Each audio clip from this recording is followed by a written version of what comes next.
More on Cosatu's 13th National Congress that's currently underway at Gallager Estate in Midrand, just north of Johannesburg. We're now joined by our reporter, Lehana Tsotetsi. Thanks very much for joining us, Lehana. Quite a day, I suppose, in many ways, a goodbye from the President, Stumut Lamini, and the other President of the ANC. Well, he got quite a lot of applause and was not shy to speak his mind. A good day indeed. President Ramaphosa, actually speaking in his capacity as the president of the ANC, came out guns blazing. He actually started by talking about the unity within the alliance and also touched on issues around the protests, especially by public sector workers, and he also talked about the corruption. But in the main, what he really was concerned about was the recent reports of a plot that was actually in the news that there was a plot to oust him. But he couldn't take lightly to this, saying that there was no need for such a plot because if people wanted to be meeting in certain corners of the country, they should ensure that they are meeting. It's not about planning the downfall of an individual, but planning how to defeat poverty. Let's listen to what he said. We should not spend time on counter-revolutionary machinations of weakening this African National Congress, where either in dark corners or wherever we come up with machinations of weakening the African National Congress. That must come to an end. Now, comrades, I'd like to say this now. If there is going to be any plot, it must be a plot to defeat poverty. That must be the type of plot that we want. It must be a plot to end poverty in our country. And if we are going to plan, let us plan the growth of our economy. Let us invest our energies in transforming the economy of our country and waste time playing marbles with the hopes of our people. That is what we should be doing.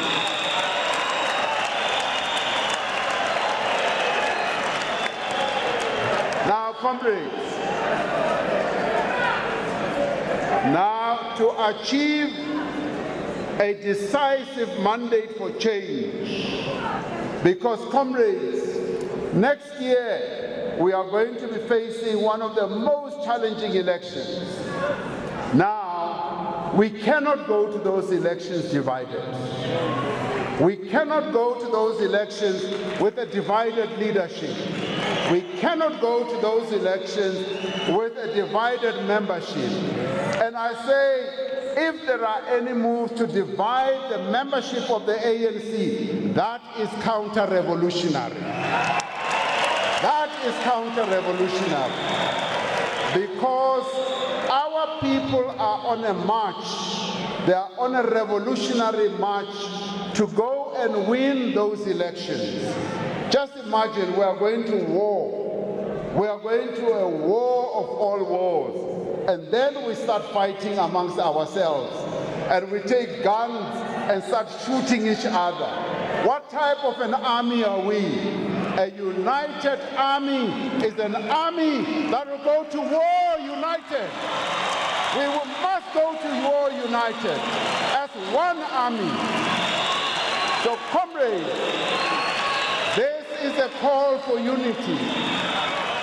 And I'd like to say, those who will get into actions that disunite our people, divide our people, must be exposed. They must be exposed so that we know them. We cannot afford to do this. And then you'll have to ask yourself, those who want to divide the ANC, what agenda are they serving? What mandate are they serving? Because coming out of Nazareth, we only know one agenda, and that is the agenda of unity and renewal and jobs and transforming our economy. Manje, lababanye, if they are working to divide the ANC, tell us what your agenda is. An indication really that President Ramaphosa does not take lightly to such issues that have been played out of plotting, and also an emphasis on unity, which he said the alliance needed to be united in order to serve the people. President Ramaphosa also did not take light to the issue of corruption. He actually went on to call on all those whom he said who have witnessed the looting in the public sector to come forward and testify before the commission. He said, as South Africans, we have a role to be accountable to ensure that things run smooth in the country, and we cannot allow corruption to take place as it pleases. He also put an emphasis on the issue around the protests, this making reference to the public sector workers, saying if there is a protest, there is no need to damage property, especially clinics where you'll find that people have to go to get their medication. He said this must come to an end.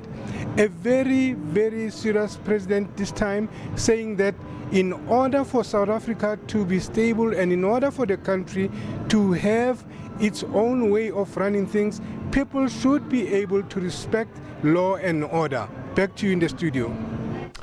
All right, Lehana, I guess just before you go, another issue which I guess is close to the hearts of the workers there is that of unemployment and job creation, and also this new technologies that probably going to see some jobs disappearing. And he spoke a lot about making sure that companies, A, don't retrench, and I think there was a reassurance that there will be no retrenchments in the public service. Indeed, he actually spoke a lot about the fourth industrial revolution. However, he said there is a need that people should be skilled in order to be able to meet this kind of a revolution.